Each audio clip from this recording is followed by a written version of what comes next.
Thank you. Mr. Frankel, this is for you. You described very painful experience. First of all, the fact that Dr. Phil is sitting on the Religious Liberty Commission says all you need to know about this administration. Stop it. But wait, before we go forward, I just want to answer something that said that that's why I was so spoiled. Yes. Yes. I was an only child and I was an only grandchild, and my parents, my grandmother, my great-grandmother would pool their resources all the time so that I could do the stuff that I did. So yes, that is exactly why I was so like indulged. Yes, if I had siblings, I would have been screwed. I have something very interesting to tell you about this that you're going to watch. I was supposed to be at this. Really? I was invited by Carrie. I actually got off the phone with her before we came on air. Talk about fortuitous. Yeah, Dude, which this is total happenstance that I happen to catch this. I watched it live because I was supposed to go, and I'll get into it. Play it, and I'll get into it. This is going to be breaking news. And I take that very serious. At the same time, many of the students who I've spoken to personally who created those encampments say that they were protesting the killing of tens of thousands of Palestinian civilians in Gaza and their university's financial ties to that war. So I need to ask you, in a country built on religious liberty in the First Amendment, do you believe someone can stand firmly against anti-Semitism, including what you experienced, and at the same time condemn the mass killing of Palestinians in Gaza, or reject political Zionism, or not support the political state of Israel? Or do you believe that speaking out about what many Americans view as genocide in Gaza should be treated as anti-Semitic?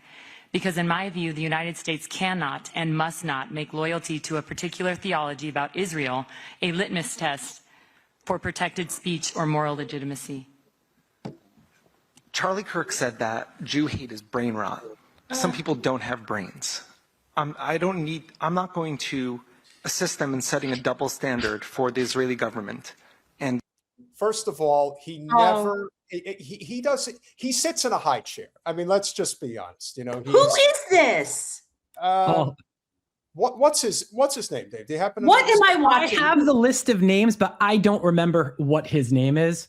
But I have I wouldn't be able to look at the list and tell you who he is, but I did listen to this. Can I ask you, why is there a Religious Liberty Commission? Okay, so let me give you the backstory of what I know, and that would be helpful. So I got a random call from somebody I met after my first viral post. And he was like, "Hey, would you mind if I give your number to somebody who works with the Trump administration?" I was like, "Sure." So it happened to be Carrie. And Carrie and I spoke, and she wanted me to be on a panel of her guest speakers. And I'm not sure if I'm supposed to disclose who it was, so I'm going to leave that out. Yeah, but I am one of them. And all 5 of her speakers were rejected. And everybody you see was the rest of the panel. And we were 5 Jewish. I know there was a rabbi. There was somebody who's pretty important. There was like an anti-Zionist rabbi. All of us were anti-Zionist. Yes. Okay. I wonder if it was Rabbi Rosen. Anyhow. I don't remember the name of the rabbi. So then they just went through with. I have the names, but I don't remember it. Whoever, right? And you should, yeah. But then they just went through with this ridiculous narrative that they're putting out. So we got this. I mean, I can only speak on behalf of my rejection letter, which was basically like, "Oh, you sound wonderful. If you would like to write a statement, we will see if the board will read it. But ultimately, you're not invited to come." So that's why it's so funny you brought this up. Yeah. So Carrie and I were talking about what we should do about that, and I said you should just go. You should say whatever you feel comfortable to say. And that's what she did. And I am like, I think right after this clip, I texted her that you are a boss, because she really went at them. And when you are in a room where you know everyone is against you and you're able to speak and not be afraid, that's like real courage. And she was the only person in that room who believed what she believed and did not stop, even though she knows the rest of the room wanted her to stop. Being able to stand out in a crowd, especially in a moment like this, is what true courage and conviction is all about. And she definitely has more to say, but Yeah, Mr. let this play. Let But I just Mr. wanna High say- Chair, I just want to say something. Mr. High Chair. What is, especially like when I ask what are the point of these commissions, and then especially when you tell me the way they cherry pick them and you're not really even getting any, which makes sense. Of course they are. That's what we always do. I mean, obviously. So then again, brings me back to the point is that why do we need this? So what is going to happen after this conference is that they're supposed to collectively come up with a solution to give to Trump to talk about religious freedom and, you know, whatever it is that they're going to play like they actually care.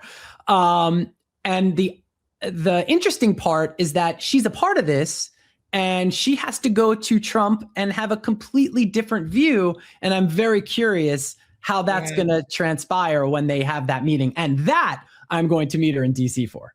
Well, it'll be a really great meeting. And by the time it's over, she will see things exactly as she's supposed to, which is my way. That was good. These Jewish people as they fight to defend themselves. These were students calling for intifada within days after October 7th, before Israel had even entered Gaza. So it's not about them and their using Palestinian civilian death, which is horrendous and horrible. They're using it as a prop. And it doesn't matter. My religious beliefs are violated. You don't get to block me because I'm Zionist and a Jew. Yes, I do. You want to protest Israel? Yes, I do. I do get to block you because you're a Zionist. That's not your religion.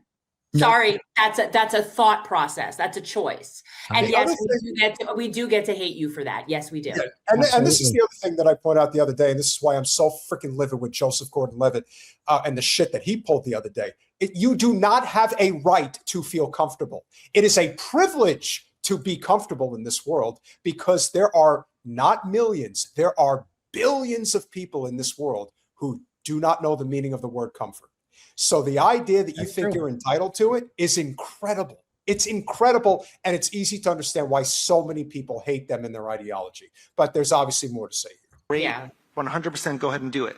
But the university let them wear masks, even though there's a mask ban. They violated all time, place, and manner restrictions, amplified sounds. It went on for years. They kept doing this time after time again.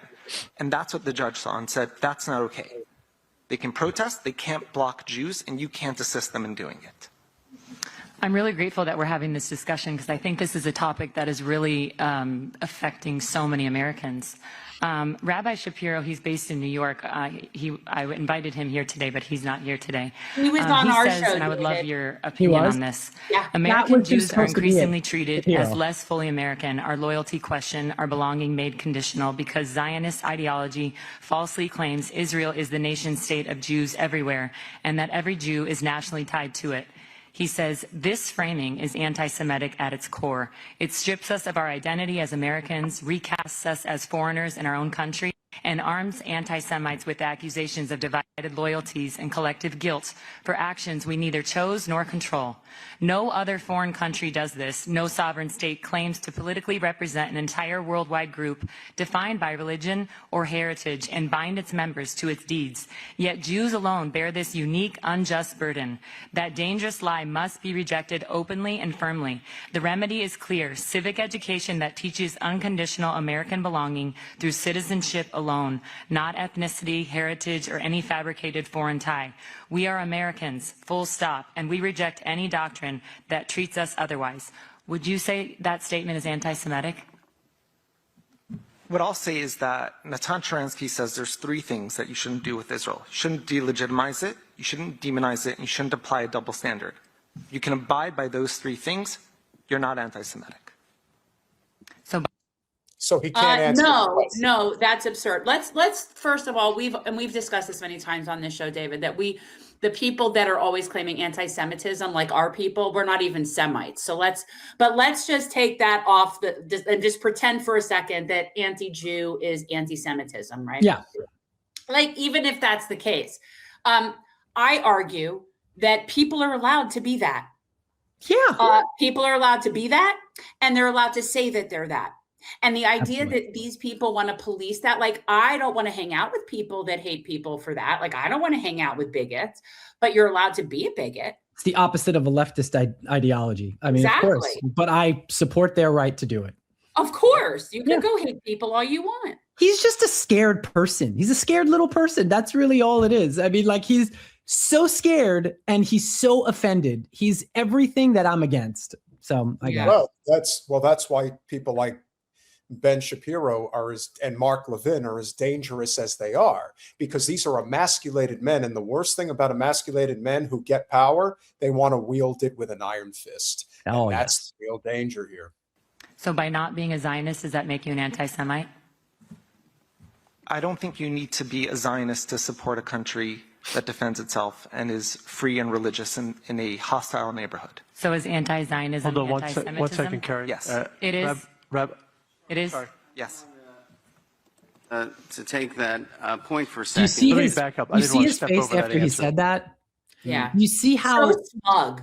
yeah, it was like, all right, you want me to say it? I said it. Yeah. And it was like, it's like that is strength in numbers, because everybody there supports him. If the roles were reversed, Right. and he was in a room that was not even anti-Israel, just pro-Palestinian. Let's just pretend that exists. Right. He would never be like that. He would not have had that smug It was the smug reaction that bothered me more than the actual answer. Yeah, 'Cause I he was know like, he believes it. nailed it. Yeah. Yes. So it was like his mic drop. Yeah. That's Well, crazy. you know, we know those types of people. 100%. We grew up with those people. 100%. That's why it Exactly. probably hit differently for me. When he made that face, I was like, about 5 names popped up into my head. Of 5. people that would Yeah. be that guy. Yeah. These are the people that were picked last for sports. Yes. These are the people that they were the people that would take names in class if a teacher left the room. Like, these are those people. And Martin nobody liked Prince. them then, and nobody likes them now. Mm-mm. It's Martin Prince from The Simpsons. I didn't know you were both of you still talking. So Just to be clear, is anti-Zionism anti-Semitism? Yes. It is under IHRA? Rabbi, Sure. you're up next. You're not That sure? definition, So but what is the I would definition? love to speak to that. Undoubtedly, Thanks, Rabbi. anti-Zionism is anti-Semitism, and undoubtedly, and Way to one get does on the not have to record. support the specific policies of the government of Israel, but to not support the right of Israel to exist, which is what anti-Zionists do, while not taking that same stand to the 28 Muslim countries and 13 All Christian right, countries in this no. world, is a No. double standard, is hypocrisy, and is absolutely anti-Semitism. Because the problem is that okay, let's say the only way that makes sense would be if the Muslim countries to which he is referring to all became Muslim countries because they went there and kicked out all the other people that were living there and came from other places and created Muslim colonies in an area that was predominantly Jewish and kicked out all the native people, then maybe we would be able to have a discussion like it's the same thing. The fact that there are Muslim countries, and there's a lot of them, is because there's a lot more of Muslims. 100%. That's the thing. There's more of them. That's just the deal. It makes total sense that he thinks like this too, because Yeah. what does every Zionist say about Palestinians being murdered?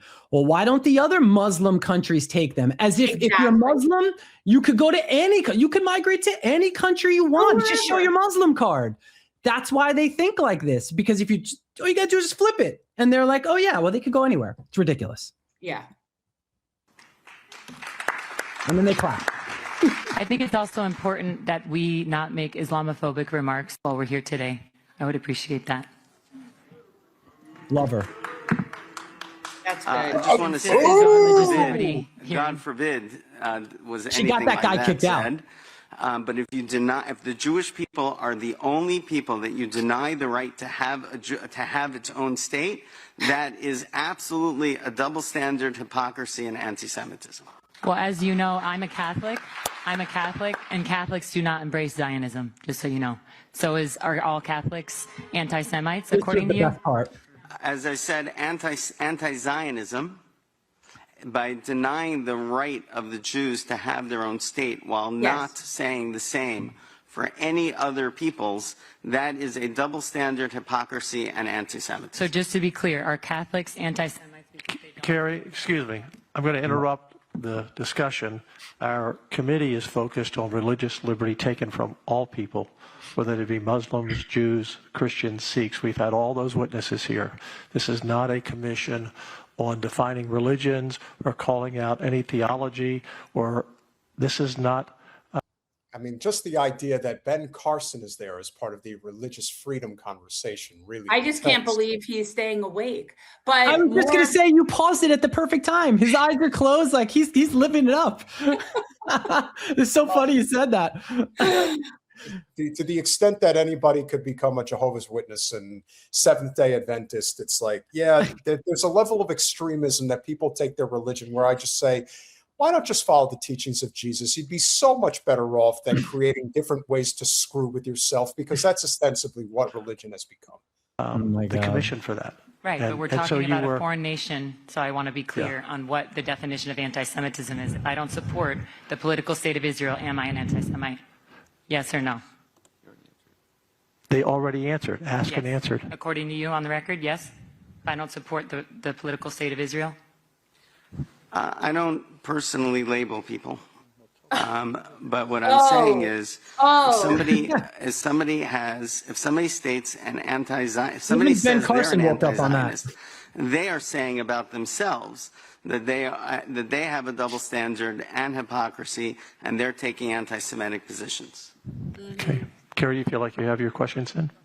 I don't agree with that, because as a Catholic, I don't agree that the new modern state of Israel has any biblical prophecy meaning at all. So that's my stance, and I'm Catholic. Love her. Yeah. Dr. Ben. First of all, I want to thank you all for your passionate I think stance that's the gist of it. and bringing some clarity to this issue. I think this is absurd. You know, I've known It a is lot absurd. of Jewish people, worked with a lot of Jewish people. Some of the finest people that I know sit. I They don't wanna hear always that. have to point that part out. Always. Oh, also that okay, the second from the left. That's Shabbos. Yeah. Good. Yes. Bad Shabbos. Anna Kasparian had an unbelievable exchange with him. So is Katie Halper. Katie Halper has definitely put him in his place as well. When I see Shabbos Kessenbaum, this is what I think. I think of the arms folded. Nana, nana, poo, poo, stick your head and do. I mean, that's basically who The only reason these people are able to get away with this is they're surrounded by each other. That's like what you're saying. True. There is no opposition there remotely. None. To say that if somebody, first of all, when you sit there and act like somehow your religion is entitled to a state because there are many, many states of another religion that just happen to be that, right? It's not like they came and colonized those places. And the reason there's more Muslims is it was the last religion to come through of the Abrahamic religions. And a lot of people converted to it because they didn't have to pay taxes. There's a myriad of reasons as to why there are more Muslims. But like for him to sit there and act like they're entitled to that, this is what I call Caucasity. That is the Caucasity of these people. They truly feel entitled, not just to their own country, but to their country in someone else's place. It's gross. It's like all that, like the religious side, and you go in like when people go like centuries. I don't know any of that stuff. If you just look at what's happening now, it's so easy to see who's right and wrong. And that's kind of how I explain it on social media. When somebody starts commenting on, well, the Jews were there at this point and this point, it's like, who cares? What's happening today? That's like the most important thing. I just wish I was on that panel. Like I can't express to you how much fun that would have been, because it was low hanging fruit. Each and every one of them have the same lines. I don't even care if I was there alone. All I would need is Carrie there, and just us two knowing that we kind of have each other's back would have been enough, because it's such a joke of a conference, but I really was upset when I didn't get to go on it. So that's you why I have didn't. to understand when you're saying things that the establishment doesn't want to hear, you're not going to be able to get into a lot of spaces.